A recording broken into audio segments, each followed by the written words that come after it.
Hello, everybody, and welcome to the Science and the Soul.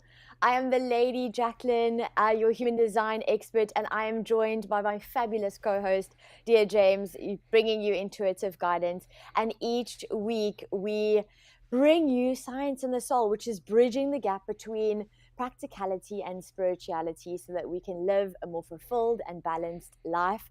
I'm super excited for this week's episode, being the month of love. James, hello and welcome. Yes, isn't it? Hello, everyone, and welcome. And hello, beautiful Jacqueline.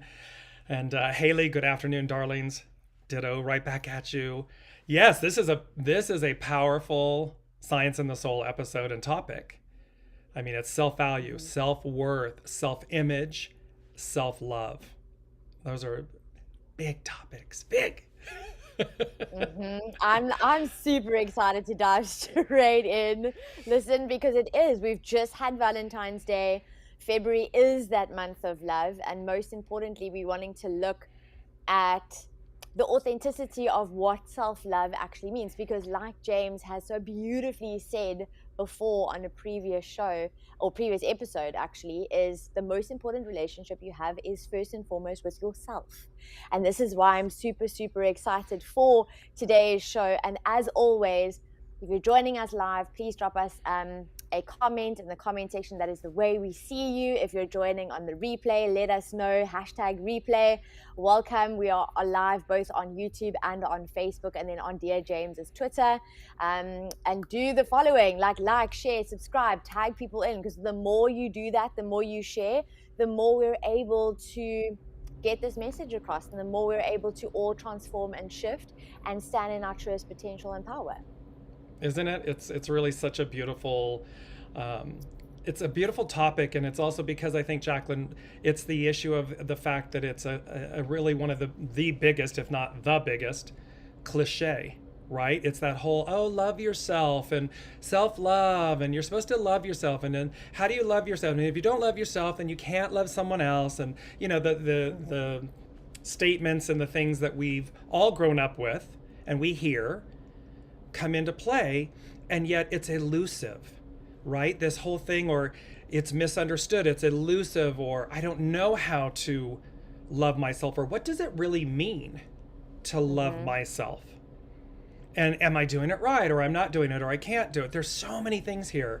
So, yes, and yet, so in a sense, so very simple, because it really is about coming home. It's about that soul source connection, the one that it's the one you came into life with, as we've talked about. It's the one you will leave life with. It is the one true love.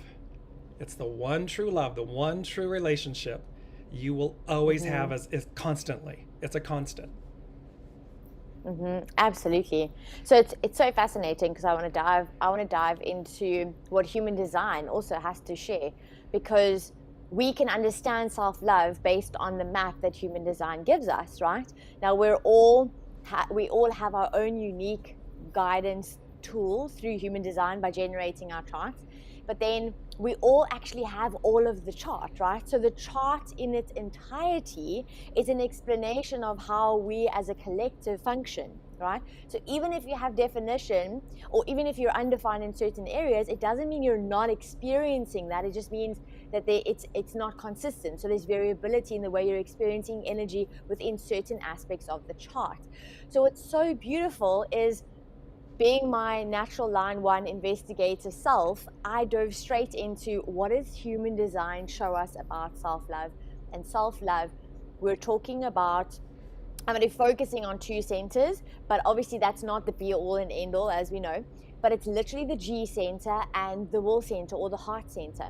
Now, what happened in human design is we've transcended from being 7 centers to 9 centers. So what that actually looks like is the heart center split into 2, which is the G, and then the will center now in human design.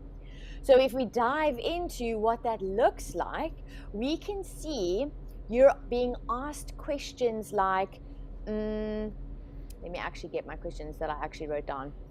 You're being asked questions like, are you open to receiving and giving love? And it doesn't matter if it's defined in your human design chart or undefined, the question still remains. Because remember, it's just the mechanics that are different. So even looking at that first question, it's big, it's deep, it's beautiful, it's impactful, right? Right, because in essence, again, here's the question, or here's the dilemma or the hurdle. Are you open to receiving love? Sounds. And yet, what is love? You see what I'm, because we can say, oh, it's the relationship love, or it's this external thing, or it's this feeling. And yet people will, many times people will say, well, I don't know how to show love, or I wasn't shown love. So it's this quandary of defining, what does it really mean? And it's interesting because love, and it's important, I think, to remind everybody right at the top of the hour, remember, everything's energy. Love is an energy. Truly, it's an energy. It's a state of being. How are you interacting with this energy, and how does it show up in your human design chart? How does it show up in our lives? How do we interact with it? How do we process it? How do we examine it, display it? Right? So it's interesting because love is also the highest frequency, right?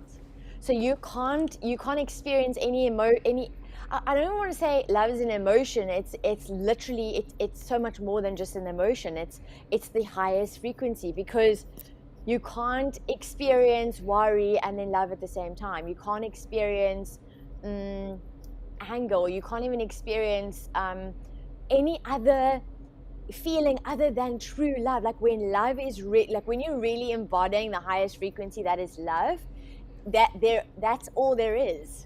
Exactly. Right? Exactly. They can't exist in the same, as you were just saying. You can't have, is it fear or love? Is it fear-based or love-based? And when you're in one, the other is absent, or it's there, but you're not in that lane. You're not in that energy. So right off the bat, and it is, you were saying it's our highest, it's our purest, it's our highest energy, and so forth.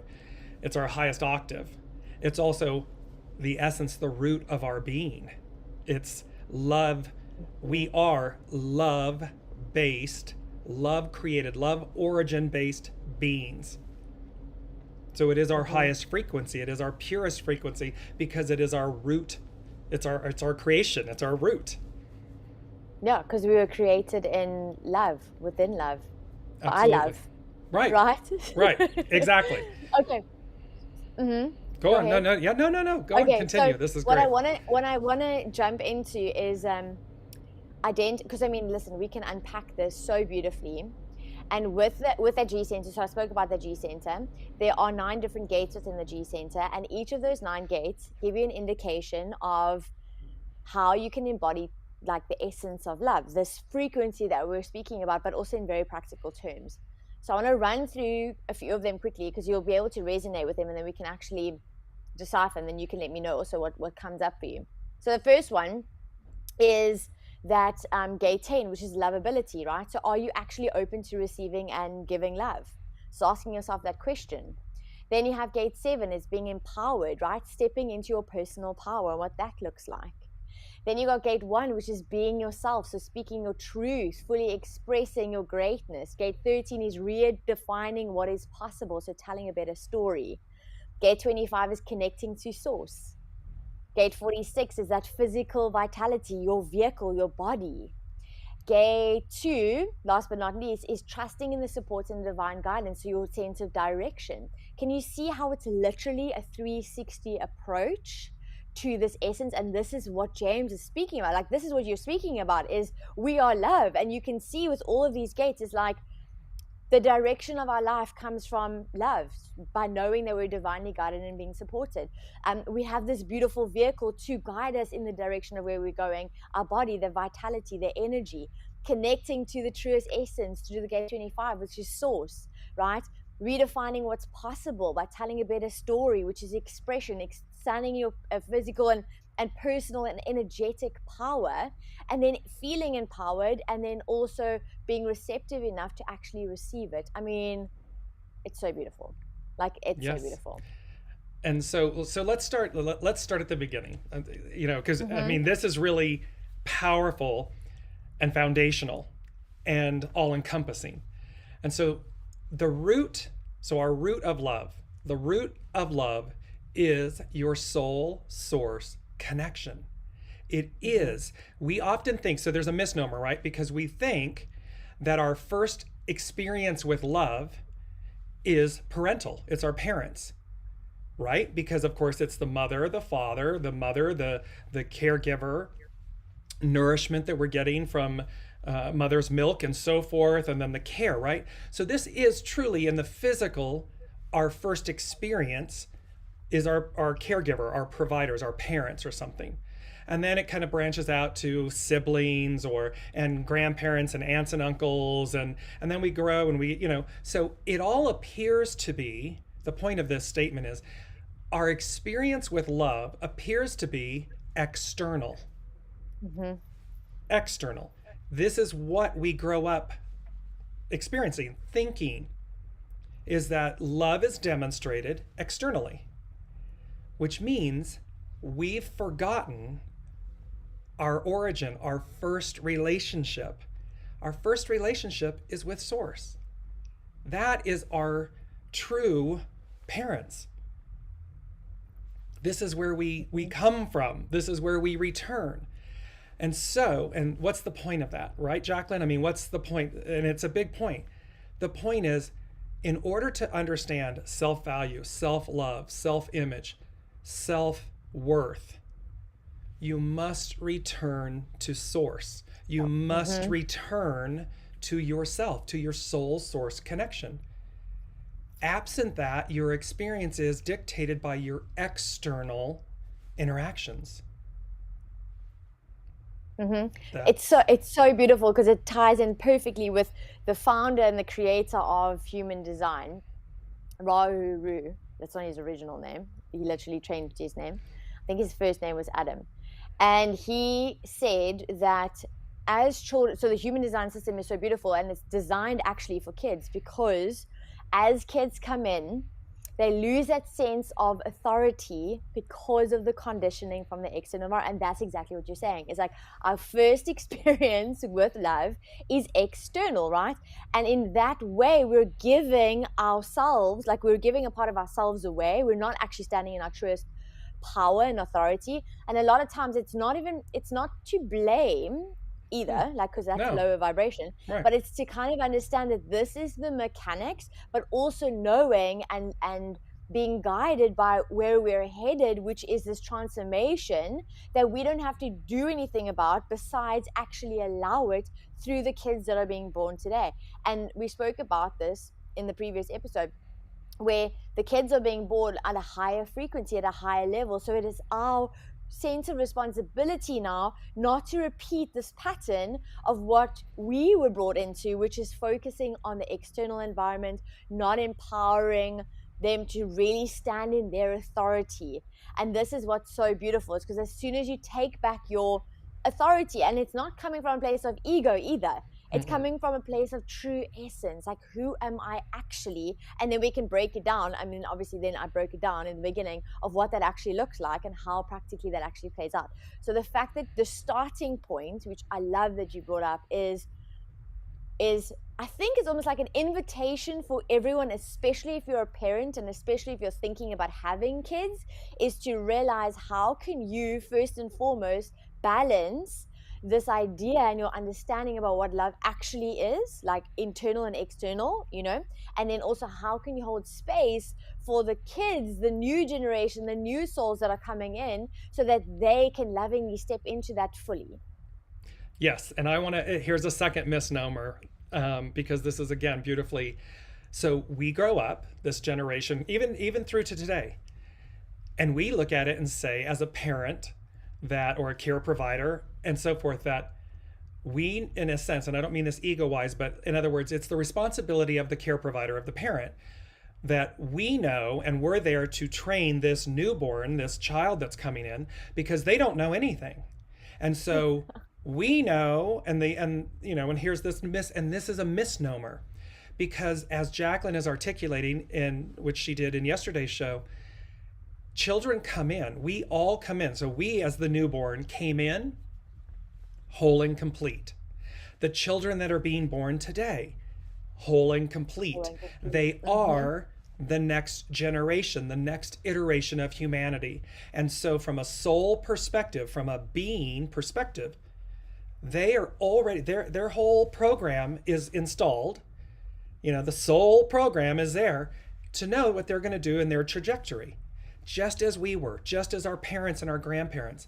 The difference is we have an opportunity now to release the old belief, the old misnomer that they know nothing and we know, and we have to teach them because we're the parent and the provider, as opposed to, no, we are in constant reciprocity. They are whole and complete, we are whole and complete, and each is a piece of the puzzle, of the tapestry that is divinely interwoven.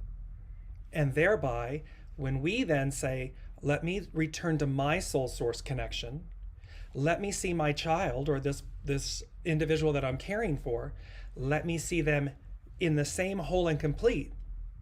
Because don't we have, Jaclyn, we have these statements like, out of the mouth of babes, right? Or, children speak truth.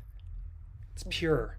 And you'll say, how do you know that? How could you possibly know that? You're 3 years old, or you're 5 years old, or, well, because they're whole and complete. 100%. And I suppose this is also why a lot of people ask me, they're like, oh, why haven't you had kids yet? And I'm like,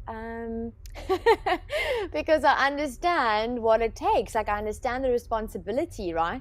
Because we're not raising kids. Like, we're actually it's almost like reframing the idea of what it means to be a parent, and kind of notice and understand that you've been given a gift to hold space for this human, this soul, to not only guide you, but also bring in a new level of everything, this new level of consciousness, this new shift.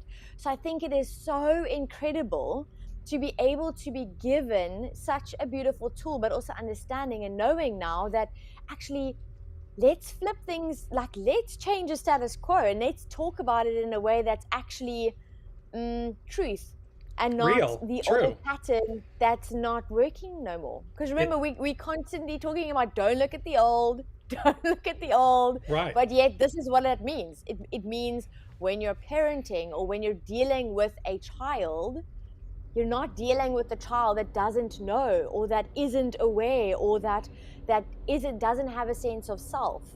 It's almost like, but you also can't I want to say give of yourself if you also don't know. So, like, you don't know what you don't know, right? And this is why it's so important to have this kind of conversation, so that we can reawaken to our own selves, so we can hold space for the way that we're going to shift, which is the souls that are coming in. Right. And it's reconnecting with these tools, and it's remembering we are truly the custodians of our vessel, our soul, this lifetime. We're the custodian as a caregiver. We are in reciprocity with one another. We are in reciprocity with the unseen.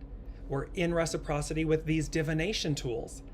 We are in constant reciprocity as care providers. You're the caretaker of your life. You are the caretaker. The child, in this instance, the child is the caretaker of you as the parent. We don't think that way. We think, no, it's one way. We're the care provider of you. But look how many times you'll see when something happens, and you'll see people, the parents say, oh, this little 8-year-old saved my life. Because they offered the adult, the parent, what was needed. They were beyond their years. Because they're whole and complete. And they then know that they are a custodian. But we've lost track. The ego, patriarchal ego, has really made it, no, I'm in control and it's my life, and it's a one-directional way of, and I'm teaching you, and very dogmatic, very limited, very constricted. It serves a purpose. Everything's purposeful, and that's going to be a huge point I have, the purposeful part. However, we are returning, when you open to see things this way, which is, as Jaclyn just eloquently stated, is real. It's the truth. It's the real truth. Well, then you're not worried because you're open to receive. That's love. That's wisdom. That's enlightenment. That's evolution. That's ascension. That's euphoria. Doesn't get any better. So dive into the purposeful. Everything's purposeful. Dive into what you mean when you say you want to bring it, like, share that wisdom. Share that. Okay, so I want to go to the fact that everything is purposeful. And one of these things, when we're talking in today's show, we're talking about self-value, self-worth, self-image, with the ultimate overarching umbrella of self-love. And what you want to do, and this is just profound, is you come to the state where you literally say to yourself, with yourself, everything I am is purposeful. My soul crafted this body, this image, this sexual orientation, this gender, this creed, this impairment, quote unquote, this experience. It is divine and purposeful. Because when you look at how often are we trying to change our bodies, whether it's from cosmetic surgery to liposuction to, eye lifts and color changes, we're constantly changing, again, our external, our exteriors. Thinking that, or I hate this about myself, and the minute you stop, you lay all that down, and you say, why is it, and I'm going to use a personal example. When I was younger, I had a head full of hair. I mean, just a mane. A lot of hair. You can tell I don't have that right now. So, and I would fuss with it and fuss with it and fuss with it and fuss with it. I was always touching my hair. And as I became older, and as I began to lose it and it would recede, more and more attention to it, more and more trying to keep it. And finally one day I had this overwhelming feeling of, I just want to shave it off. I just want to shave it off. And I took the plunge. And in that moment, as it was, and I had this, I was in the south of France at an ashram, beautiful people. And she said, let's do it. And I said, okay. And I'm nervous. And I said, okay. And then she said, who do you want to do it? And I said, would Indro. And he said, oh my God, really? And I didn't realize in the moment, he felt it was such an honor, Jaclyn, and I didn't really connect with that. I didn't understand. And then we went outside and I'm sitting there and all of a sudden he starts shaving, and it's falling. And as it's falling, this sense of liberation, of freedom, of release, of empowerment that I had never really experienced. And from that moment on, in that, I had this other, awareness and revelation of like, I forget it's not there now. And I literally think in my head, oh, I've got this mane of hair. Now, of course, obviously I have a shaved head. The point to this story is the fact that once I made peace with, once I saw the empowerment, the divinity in what I had chosen, and I actually executed it, I actually came into resonance with it, my entire way of being changed. And so no matter what it might be, everything's purposeful.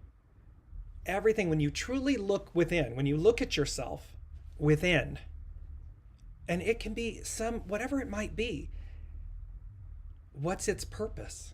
What is it? Why did I choose it? On a soul level, why did I choose it? Because it's about empowerment. It's about love. It can't be anything else. Everything on the other side is divine and neutral. So if it's divine, it's perfect. It's purposeful. It's up to us to then discern what is this? Why did I choose it? What is my height? What is my gender? What is my sexual orientation? What is the color of my skin? What is its purposefulness? Because contained within is the wisdom, is the gift. It's that. And there again, look how it ticks every single box that we're talking about today. And when you do it, hands down, you will stop hating yourself or hating something. You will stop looking at yourself in a certain way because you'll have moved past the surface to the as Jaclyn, to use Jaclyn's term, to the juiciness of it, to the beauty of the gift. It's a journey though, right? Because I'm like, 1,000%. As you're speaking, I'm kind of going, whoa. I actually had a moment of recollection of the journey that I'm on, because I think a lot of times is we've been conditioned that there's always a destination. Like we've got to get somewhere and then, right? We've got to get that relationship and then I will feel good. I will love. I will understand it, right? We've got to or if I change have the finances. Right. If I change this, that, or the other of myself, right, I will. Yep. Like I got to be skinnier, or I have to have bigger boobs, or, I mean, literally everything is in this frame of mind of there's a destination. And now we're kind of coming back to the truth, which is it's a journey. There's no destination. The destination is going to be ever changing. There's always going to be a destination because part of the human experience is to have the experience. If there isn't a continuation in the journey, then there's no point. And it's kind of like there's no point to this experience, right? Right. And you're making a very huge point, a valid point, which is, it'll be like, when I do this, then I'll be happy, or then I'll be worth, or then I'll have, that is the dogma, the old model, as opposed to saying, hang on, stop. And, I have a bald head. I have large breasts. I have this disfigurement, quote unquote. I have, you name it, whatever it might be, name it.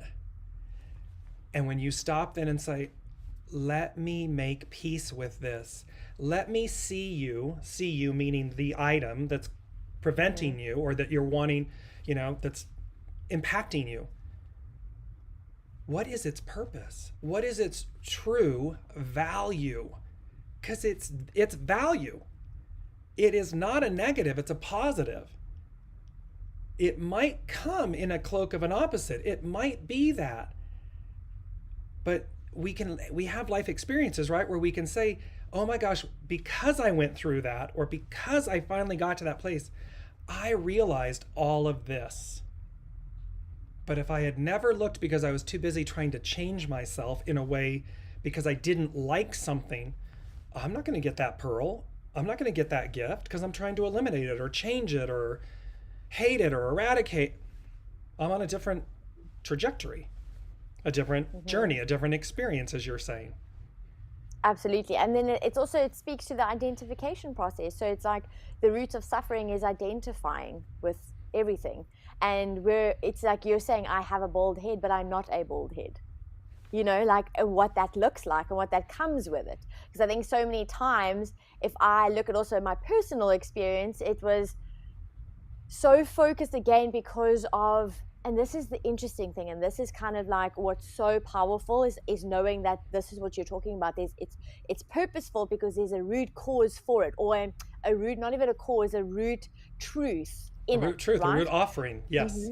A root blessing. So, absolutely. So if I look at the experience of wanting to change certain aspects within myself, the root, the beauty, the truth was actually an underlying opportunity or an experience to really understand who I actually am. That I'm not just a vehicle or a vessel, I'm not just the body. And that's exactly it. It's like love through human design. Now you can see there's 9 gates, and that's just in the G center. And one of those gates are referring to your vehicle, because your vehicle at the end of the day is important, but it's not the identification with what it looks like. It's the vitality, it's the health, it's the wellness of this vehicle to be able to get you to or through this journey. That's the truth, right? Yes. Yes. And let's tag on with Haley's making a comment here. Yes, it's so hard for us to recognize these things as a gift, an opportunity, and learning along our journey. Yes, and the only reason why, Haley, and for everyone listening, and the way to is through, right? So all we have to do, this is the only thing required of us, is to simply stop and say, be open to looking in and saying, what is the lesson, the gift, the opportunity in this piece of me or of this what's in it for me that I don't like? Because what we do, we focus on, our energy is focused on the dislike, the wanting to change it, the wanting to alter it. And then I will have, and I'll be happy, and I'll be loved, and I'll be liked, and da da da da da. And that's where our energy track is. Or the fear of, no, if I change that, if I cut my hair off, if I buzz my hair, am I going to be ugly? Will people love me? Am I going to find someone to love me? So what was required? I just stopped and went, psh, release, let go, face the fear, walk through the fire. What was unexpected, and I'm being very honest with you and sharing this, what was unexpected was the flood of feelings that were coming through as it was happening. Because that was something that came from your soul in a place that is you're not you're not consciously thinking about. And all of a sudden, as that hair fell, this wave of being liberated, it was the most surreal, eye-opening wow moment. And from that point on, I went, you know what? It may not be my best look or whatever, but you know what? I don't care. Because what was priceless was being liberated. Mm-hmm. It ties in. So Brigitte actually mentioned, she wrote a comment, she said, doesn't this take a bit of free will from us? Like, if we don't live in our hearts and acceptance, then our lives will be hard. So it's so incredible, because I have a story very much the same as yours. It's so synchronized, actually, and this is why I was giggling, because I was like, should I share it? Should I not share it? And I was like, okay, no, I'm going to share it, because I think a lot of, especially women, are going to resonate with it. But throughout my years of growing up, so my family, all of the women have boobs, right? Like big, voluptuous, awesome boobs. And I always said to my mom, I was like, did I miss that gene? Because I did not get those boobs, right? And as you're growing up, especially because of the way we've been conditioned as women, that's part of our womanhood. Like, if you don't have these big, beautiful boobs, but now I understand also what big also actually means, because my sister's on the opposite end of the spectrum, you know? Anyway, so went through my entire life, literally up until the age of 26. That was my defining moment. And I was like, I really wanted boobs. I was considering getting a boob job. I used to wear padded bras like it was going out of fashion. Like, if I had to jump into the ocean or any water, it would be like all the culmination in my boobs because of the pads are so big. I literally did everything possible to kind of make myself look like I had bigger boobs. And it was so funny, because the more I focused on it, the more backlash I actually got. I would have guys say to me, oh, I thought you had bigger boobs than you actually do. Or so it was literally in my face all of the time. And it's so interesting. When I was 26, I said to myself, for my 26th birthday, I have two options. And this is, and so true, because now through human design, I can actually see I've got the gate 10. And I'm going to speak a bit about the conditioning as well that came with that, now that I have the words to articulate it. But I can empower myself. So I did, because I stood in my truth, and I just knew, it was like an instinctual knowing of, I have two options. Either I'm going to go for a boob job because I have the money, or I'm going to go to Thailand. I went to Thailand because I knew, I was like, everything in me just said, go to Thailand. And I can tell you, it was like you were saying, where it was this liberating feeling. From that moment on, I had not thought about even wanting different boobs from then. Now I can't even imagine my body without the body that I have at this moment in time. And I give gratitude and I have so much love for them that I actually giggle, because I'm like, how could you have wanted any other body? Like, how was it even possible? But it's like an instinctual inner knowing. Now looking back, I know that it was I want to say a facade or a cover up for that deep rooted, that purposeful. Yes, purposeful. What is it? Yeah, that purposeful wisdom that the universe was wanting to show me, which is your value and your worth and your self-love doesn't come based on how you look or what you do, right? And it was trying to control. It was like always conditional. Oh, wait, they will love me when. Again, exactly the destination. Yes. They will love me when. I will be worthy because, or when I do, or I look like, or I become, or I associate, right? So it's so liberating, because it's exactly that. It happens within an instant.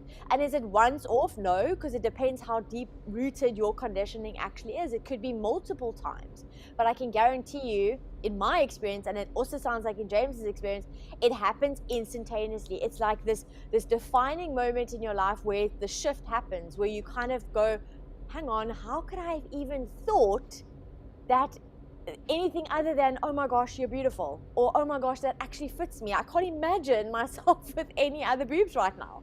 Like, it's so incredible to have that feeling, right? Yes, because it in that, what it really is saying, and we're going to come back, I want to tag on with Brigitte's statement, but it's about authenticity. It is about truly, so self-value, self-worth, self-image, self-love. What's required in order to experience those?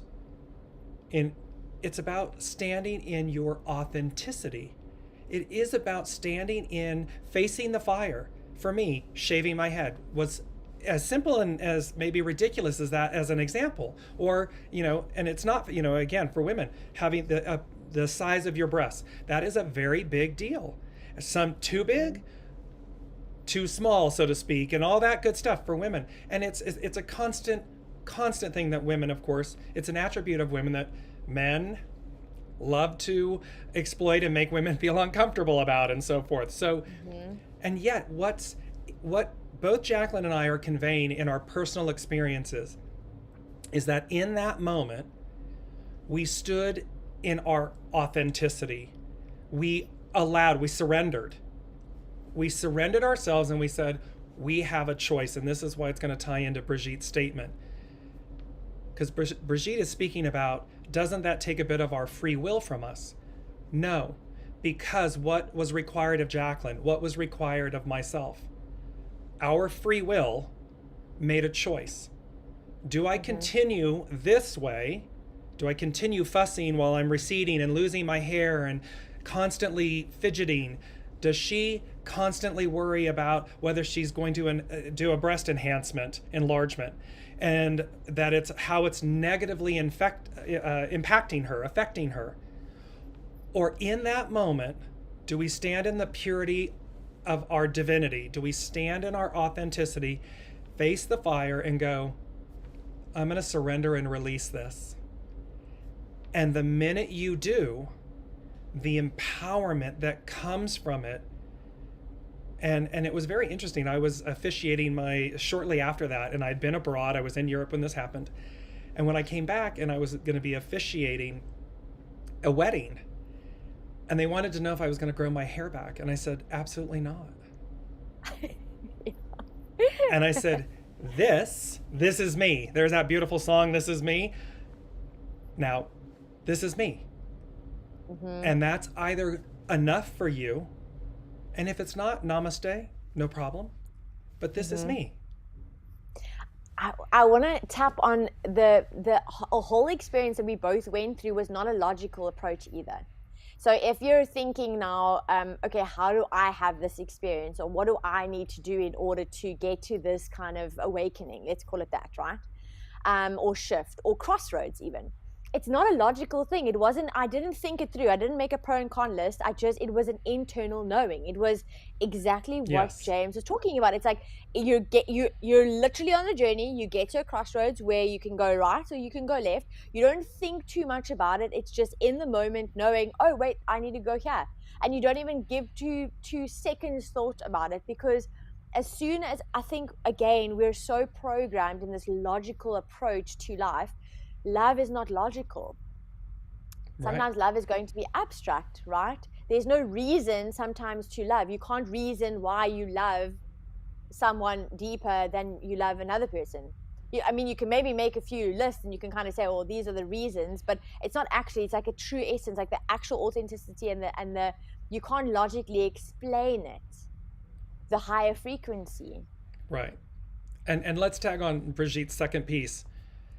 Like, if we don't live in our heart and acceptance, then our lives will be hard. No, divine neutrality. It just means that in exercising your free will and again, as Jaclyn eloquently stated, it's a feat. Like, I didn't know why I was saying to myself, I just feel like I want to shave this off. I just want to shave my head. I want to shave my head.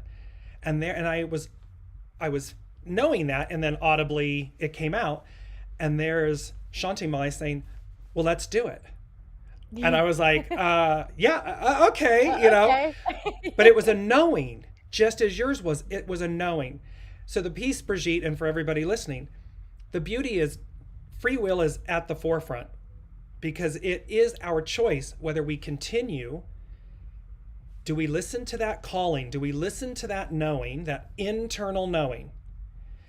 Face the fire, surrender, face the fire, walk through to get to the other side so as to have a new experience? Or do we continue on the journey that we're currently on?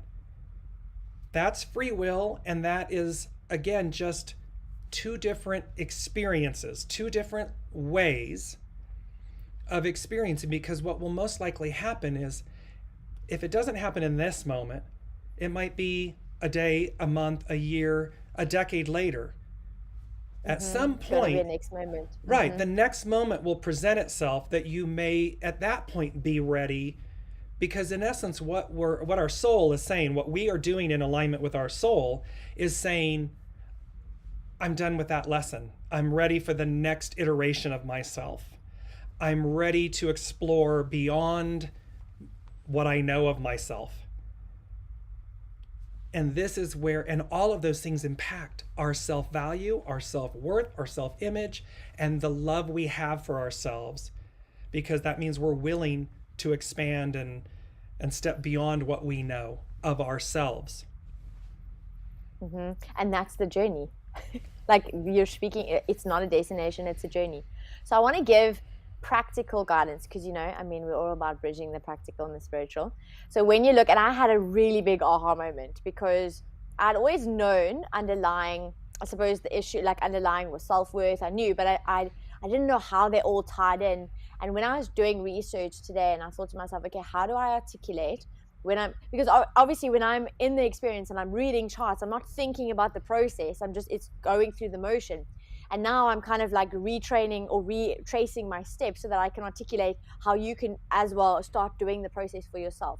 So when you're looking at your chart, and remember I said to you G center and you got the wall center, what tends to happen is with human design, what they teach you is they say that conditioning is predominantly in the undefined areas, and what happens is people take it as, oh, where I'm undefined, meaning it's not colored in, that's where my conditioning is, and that's the only place I'm conditioned. And that's not the case, right?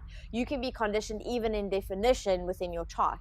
But what's really important is when you look at your two centers, your G center and your wall center, and you look at it and see which one is colored in, which one is open, or are they both defined, are they both undefined, are they colored in, are they white? And then you look at the juice, again, the juiciness lies in the hanging gates from those two centers. Now, a hanging gate is you have one of the gates that is defined and the other gate is undefined, right? So if, for example, you have a hanging gate that that connects to any of the G center or the will center. So any of the gates that surround that gives you a key into your conditioning. Now I'm going to give you an explanation or an example from my experience, right? So I have basically all of the channel for the integration circuit, which is the 10, 57, the 57, 20, but I'm missing the 34. So it doesn't close off that full integration circuit. So I have an undefined 34, which comes from my sacral center, right? So if you're thinking of the sacral center, that 34 meets the 10, which is in the G center. So what happens with me is I've been conditioned that love comes from, my worth comes from how hard I work or how much energy I put into things. Or what do I need to do in order to prove myself? Also open, I have an undefined will center, that willingness or that neediness to prove my worth, right? Conditioning. So that's the 34. Then I'm forcing instead of surrendering and trusting. That's the lower frequency of that 34. The 34 is in a response. It's a strength. It's the most powerful gate in the human design. Yet I was conditioning myself to think that I had to force life, I had to force love, I had to force, showing people my value instead of trusting and receiving and being open to receive or being open to, to receive love. And then a coping mechanism was anger.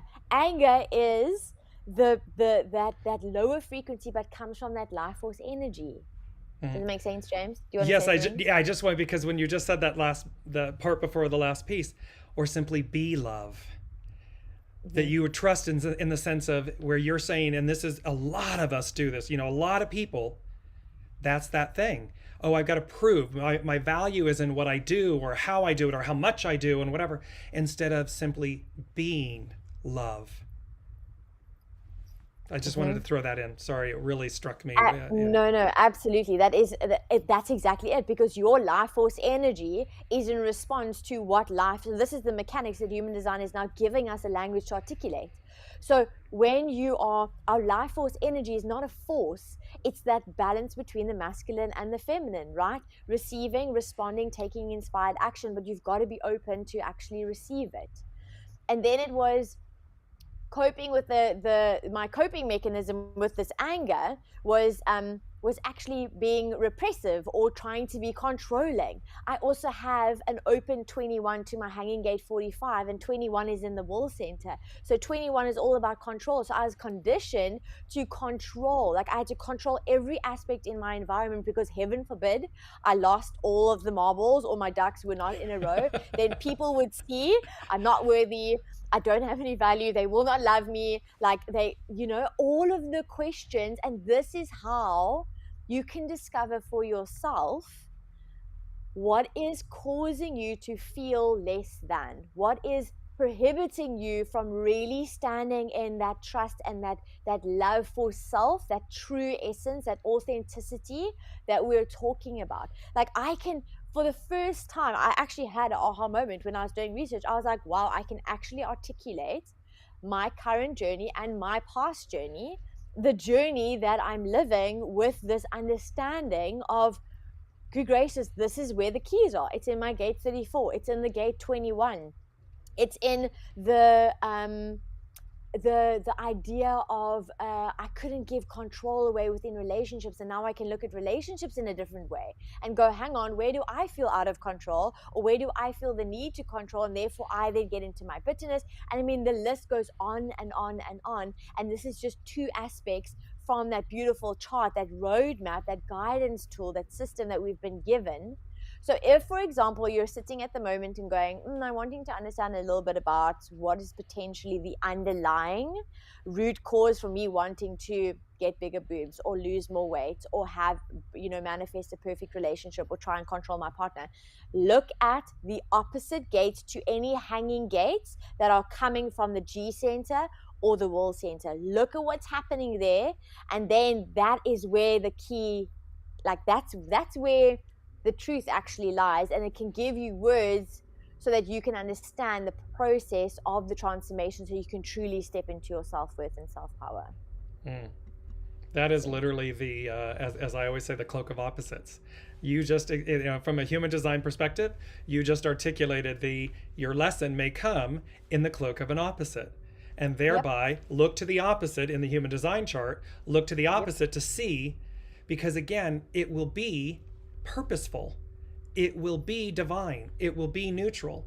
And it will be your choice as to, do you continue on the experience, on the journey, experiencing it in the way you are, or are you shifting it? Are you going to open and surrender to something, to see something more, deeper, and thereby you arrive at a new you because you've transcended it. You've moved through the fire. I want to give Jaclyn a practical tip, and this will sound really it's easy and simple, and yet it is shifting. It is just soul shifting. When you're focused on the lack or the negative aspect, it can be a thought, it can be something about yourself, whatever it might be that is negative. Stop and start repeating the word love. Love, love. I do this often, and I do it because a thought might come in or something that I didn't really want. I'm not consciously thinking of something, but a negative energy or thought comes in, and I immediately start going love, love, love inside my head, and it immediately disappears. It is a powerful, simple tool that will shift anything, because again, what are you coming back to? Your soul source origin, the essence of your being, love. And it constantly shifts. Or you're somebody's coming at you, having an argument or something, and if you just simply inside go love, love, love, love, you shift your energy. You're not reactive, and you don't respond or react in a negative way. But the power of love, thank you, universe. That was the power of love. There's a Celine Dion, the power of love. The power of love is transformational. It shifts you. And so please, if you haven't done it, please try it and put in the comments and so forth how it's affecting you and how it may be shifting you and working with you, because I know from a personal experience, it's profound. So I just wanted to share that practical tip with everyone while we're talking about self-love, self-empowerment, self-value, self-worth. That's absolutely beautiful. I think on that note, we literally are inviting every single one of you to, I suppose, be patient and kind with yourself as you go through this process, because again, yes, I'm reminding you, it's not a logical process. Like, you can't figure this one out. If I told you I figured it out, I didn't figure it out. I didn't mentally, conceptually try and figure this out and then I got it. And I'm a very logical person. So for me to say I didn't logically figure this out, it's huge. Like, I literally just said I investigated today and I had an aha moment. But it's taken me, I'm literally now 32, and I've had this moment from 26 and then now 32, and I've had many moments before and in between that, and I'm still going to have many moments to come because it's a journey. So it's not a logical process of trying to figure it out. It is literally, the work is you standing in your truth, your authenticity. What does that look like? It looks like when you're at a crossroads, it's picking your higher self versus what you think you need to be, or who you think you need to be, or who you think you need to be with. It's setting boundaries. It's making healthier choices for your body so that you have the vitality and the health and the wellness and the energy to continue the journey, to continue the process, to have the experience. It is deepening your self-trust, deepening the trust in the bigger scheme of things, right? It's the empowerment. It's the surrounding yourself with people who really fill you up, but also give you the space to and remind you to fill yourself up, to fill your own cup up, right? Yes. So these are the practical things, and it's the words. I mean, James, you beautifully reminded us the words that we choose to use. Words have frequency, have vibration, and it's so important. Be consciously aware of the words that you're choosing. Like, how Right. many times do women do this? Do I look fat in these jeans? Right. I mean, why, and we're Why go using there? love is the highest frequency. So when I'm saying, invoke love, just keep repeating the word love. Well, you're invoking the highest frequency. It's going to automatically raise, eliminate, diminish, release anything that's less than it because it's the highest octave. And it's so good. It's so pure and good. And then it shifts you and you're kind of like, oh, love. Sometimes I just say the word because. I'll say it in my head to myself, love, love, love, love, and all of a sudden I'm happy, I've shifted myself. And, Jaclyn, this is science in the soul. And so I want to bring in a piece about the science of love because I looked at it, I was like, what's the science of love? And it's very interesting. They say being in love is affected by huge, measurable changes in the biochemistry of the brain. Science has identified 3 basic parts of love, each driven by a unique blend of brain chemicals. And I'm just going to touch on the first one. Attraction is driven by adrenaline, dopamine, and serotonin, the same chemicals that are released by exciting novel experiences. So love is as much, again, energy, right? It's as much science. Science has affirmed when we experience love in 3 different categories, biochemical reactions within our being are affected. So that being the case, which I just love this because you can see how the spiritual, the human design goes together with the scientific. They affirm one another and they say, stay in a state, operate in a state of love. It is our highest frequency. This will create chemical reactions, biochemical reactions within our being. And thereby, when we're exercising that free will and choosing to surrender to love, to self, that soul source connection love, the results are going to be accelerated expansion, ascension, a new you. It's because it's just going to be, it's the highest octave. It's not this lower category thing that we've been talking about, which is this external form of love. This is a high octane, highest octave love. And when we operate from there, the rest follows. It's attraction, right, Jaclyn? It's attraction. Absolutely. I mean, 100%. Mic drop. Like we said yesterday, it's only mic drop moments. Like that. Mic drop. I almost was like, do I want to add anything? And I was like, no. That it was almost like full stop, exclamation mark, mic drop. Yeah.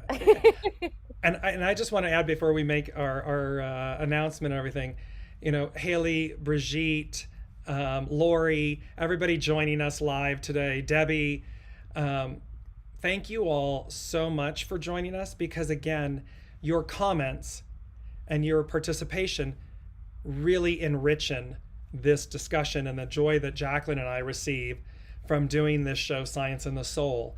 I mean, your comments and everything really expand and they're real, they're tangible, they're your life experiences. And this is where we all get to, to be in reciprocity with one another and expand. And I think that just really kind of leads into our announcement, Jaclyn. So why don't you, two beautiful, powerful things that we're so excited to be able to launch with you guys. The first one is we are in the process of creating, let me say it that way, a community on the inside of Facebook. So we will be doing the live shows, both episodes on Wednesday, or both shows on the Wednesday show as well as the Thursday show is going to be taken on the inside, or it's going to be taken into a group or a community on the inside of book. We are so super excited to be able to share that with you guys. So as soon as that is up and the link is available, keep your eyes peeled, because we will literally tag you in, and then you can go and join the community, or the group. It's a group, a Facebook group, on Facebook. Yes. So that is something that we're so super excited about, because it's going to be a space where we can then continue to hold space for you. But it's more of a I want to kind of say it's behind closed doors, because it's a private group. So it's not an open group. Right. And it's really where Jaclyn and I really want to have a lot more one-on-one with you, and also as a group, and harness the beauty and the power, the empowerment of the collective. And so this is where, while we will continue to do the public shows as we're doing like this and everything, what we wanted to do was create this private Facebook group so that we can share and come into unity with you all in an even more empowering, beautiful secret society. I love that. Haley, oh, it's a secret society. So, a safe space where we can all really just reflect with one another, grow with one another, evolve, ascend, and that we do it in a very safe and cherished space. Absolutely. And then it brings the next thing, which is so exciting, and this is what we're talking about, which is harnessing the power of the collective, which is answering your question, because that Wednesdays we answer your questions, but sometimes what we've discovered and what we see and what we know is that even if you don't directly answer your question or ask a question, you're getting answers from the collective, answers from